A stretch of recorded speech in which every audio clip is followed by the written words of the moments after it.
So before I start my presentation, I would like to thank the organizers of this discussion meeting for the opportunity to come here.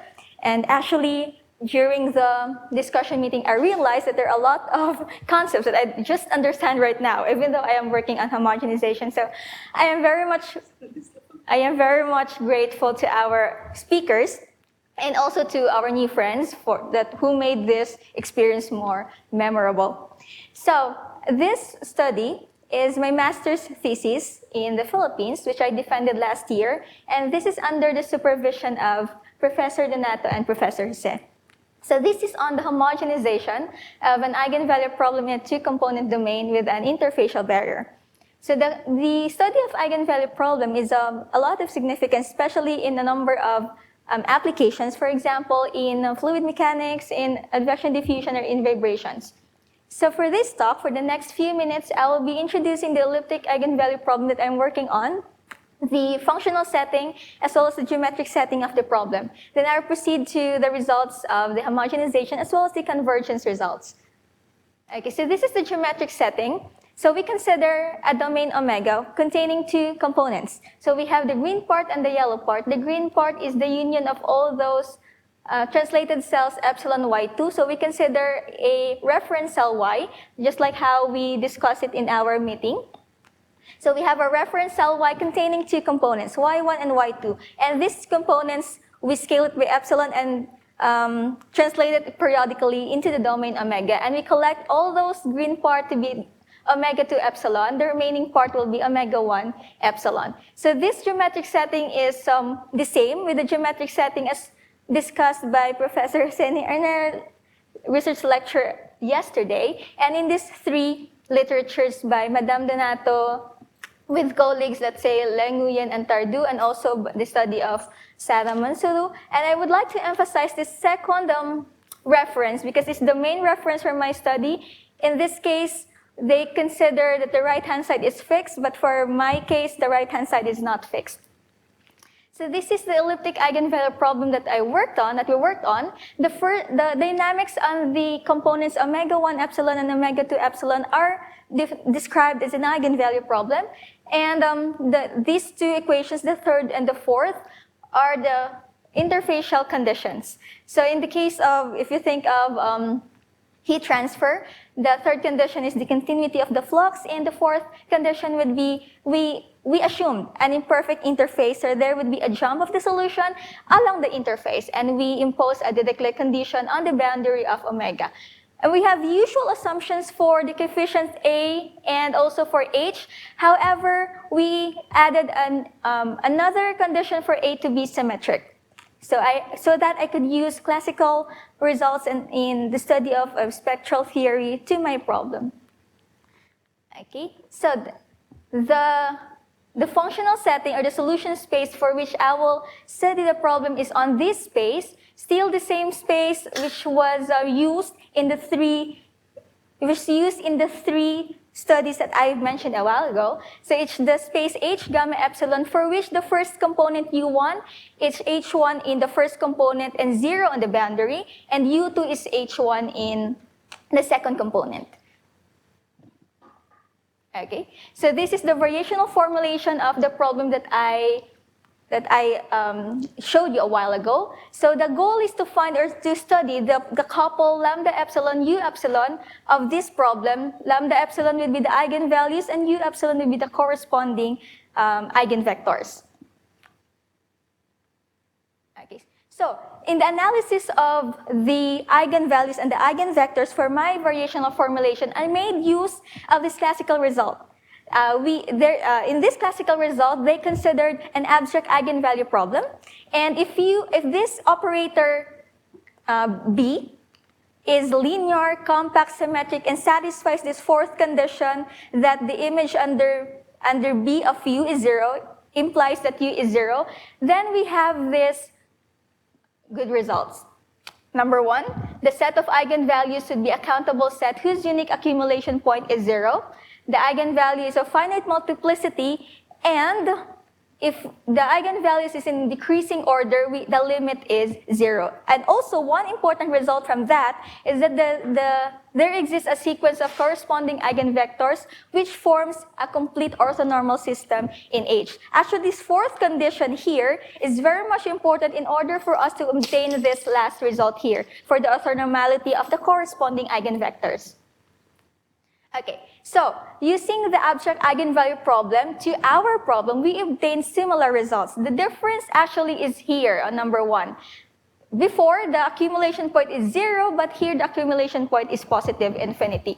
So in order for us to be able to achieve this result for this theorem, we need to construct an operator that satisfies the 4 conditions. So we're able to construct an operator that is linear, symmetric, compact, and satisfies the 4th condition. And because of that, applying the abstract case, we're able to get that 1, the eigenvalues of our epsilon problem is countable, whose accumulation point is positive infinity, the eigenvalues of finite multiplicity, and if the eigenvalues are increasing order, they go to infinity. And also we have orthonormality for a sequence of corresponding eigenvectors. Okay, so another important result that we need to have, especially in proving the boundedness of the eigenvalues, is this characterization. So this characterization results are from the min-max, max-min, and max principle by, say, Poincaré, Rayleigh, and Fisher. So we use this one later for proving the boundedness of the eigenvalues. Okay, so as I have mentioned, we have an eigenvalue problem, and we want to get the limit problem of that eigenvalue problem. So we wish to have this kind of an equation. And after that, it's natural to ask if the eigenvalues of this epsilon problem converges to the eigenvalues of this limit problem. And also, will the corresponding eigenvectors of the epsilon problem will converge the corresponding eigenvectors of the limit problem. So that's what we will be answering in the next few slides. For the homogenization part, I used the unfolding method, which was very well explained to us by Professor Onofrei, but I would like to still show you the unfolding operator for the 2-component case. Anyway, this is very similar for what we have discussed before. It's just that we are to define 2 operators on each of the components.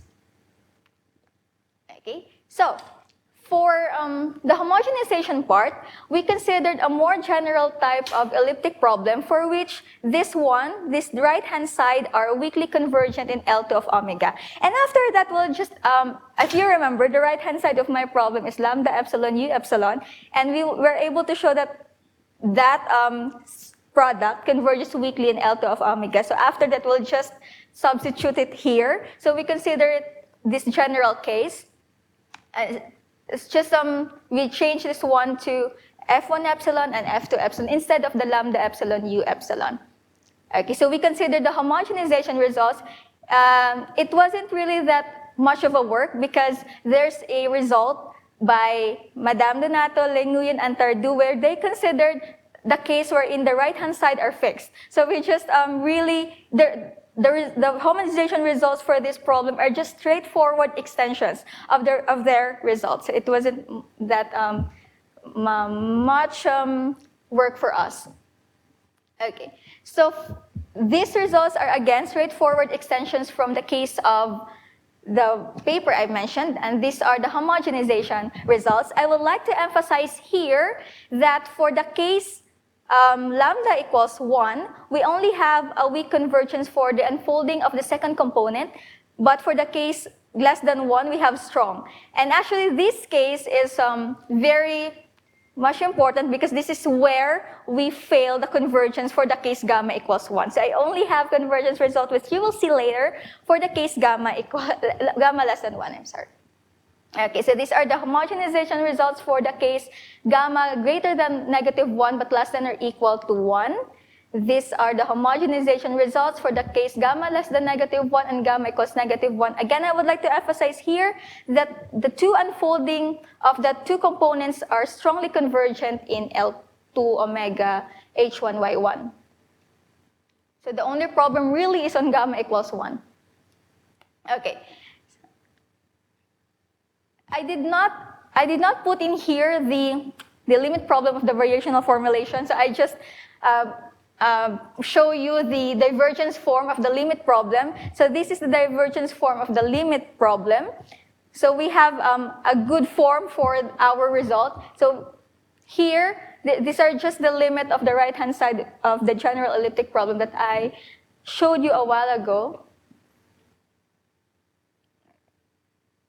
Also, one thing, for me to be able to have similar result for the eigenvalues and the corresponding eigenvectors for my limit problem, I have to ensure that the effective matrix is also symmetric. But this proposition ensures us that if the matrix in the epsilon problem is symmetric, the homogenized matrix as well is also symmetric for all of the cases, for all of the values of gamma less than or equal to 1. Okay, so this is the corresponding limit eigenvalue problem.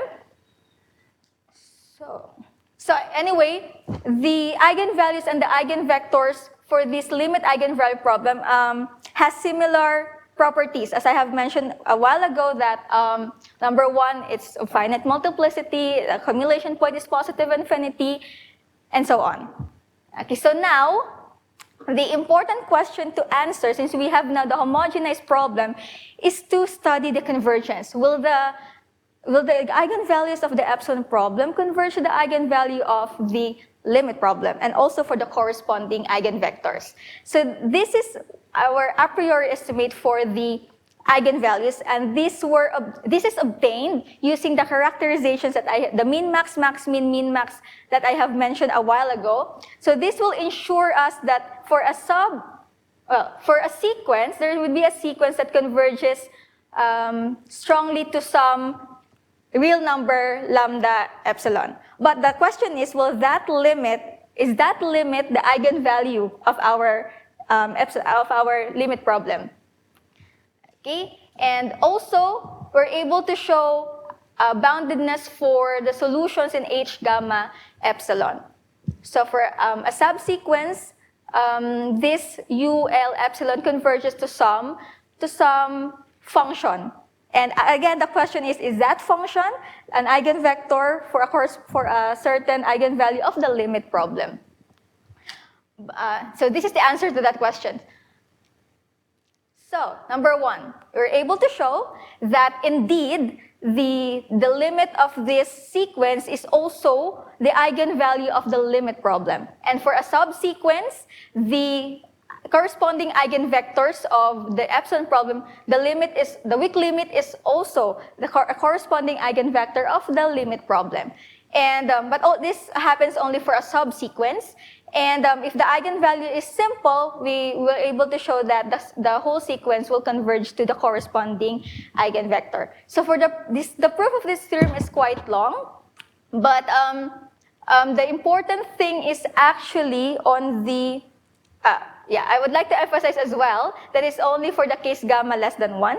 And again, to mention, the case gamma equals 1 failed because we have only weak convergence and the unfolding of the second component for the solution. That's why in the proof of one of the main parts of the proof is orthonormality of the corresponding eigenvectors. We were not able to show convergence because we have a product of two weakly convergent sequences, so I were not able to do that. So this is the main result, and yeah, that's it, I guess. And these are the main references for the unfolding, the first two which we have known, and for the homogenization, the book of Madame Donato and Shiranescu, as well as this book for the classical partial differential equations, and this one for the case wherein we have the same domain. Yeah, that's all.